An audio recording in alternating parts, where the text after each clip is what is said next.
In on the proposed Ground Zero mosque.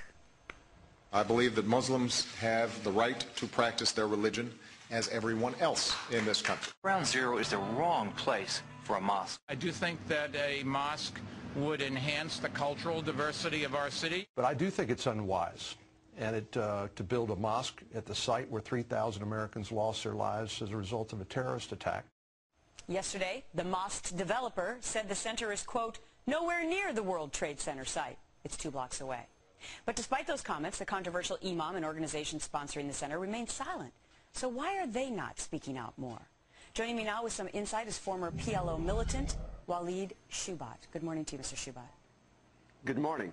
Why do you think that this imam, Abdul Rauf, why is he not speaking out more?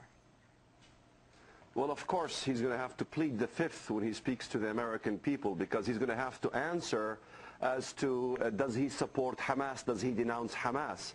Of course, he's going as an envoy to the Middle East, and if he denounces Hamas in front of the American people, he's going to be questioned in the Middle East, because in the Middle East, there's a high support of Hamas. If you recall, when Hamas was elected, 73.2% of the Middle East wanted Hamas. In fact, his support of Hamas, Hezbollah, the Islamic Jihad movement, has been expressed by him in the Arabic language.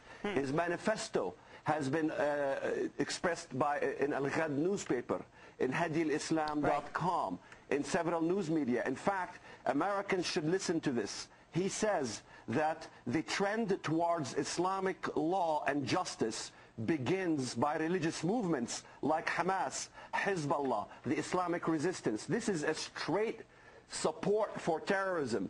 Yeah. And he talks about... And I want to bring in what he said after 9/11, because this is important for Americans as well.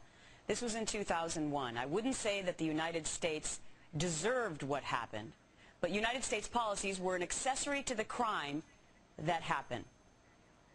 Absolutely. That sounds controversial to me.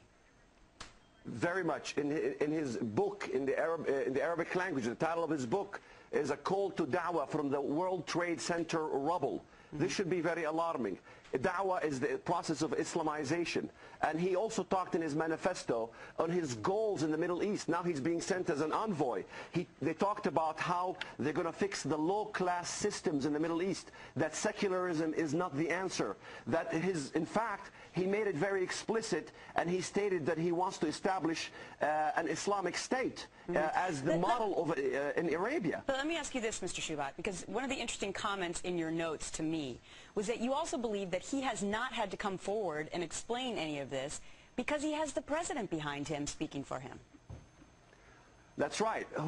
How much more does he want? He's got the president of the most powerful country in the world speaking for him. He's got Mayor Bloomberg speaking for him. Why should he appear on Fox News or CNN to respond to the questions of his support to the terrorist organizations? Because he does support them, and he's going as an envoy to the Middle East. In fact, what Faisal Abdul Rauf did without an explosive act is exactly what Al-Qaeda wanted, what Hezbollah wants, what Hamas wants, and that is the establishment of an Islamic state. All right. You have to understand. Yes. Unfortunately, we have to wrap it up there. Walid Shoebat, thank you so much for your point of view this morning. You bet. Thank you for having me.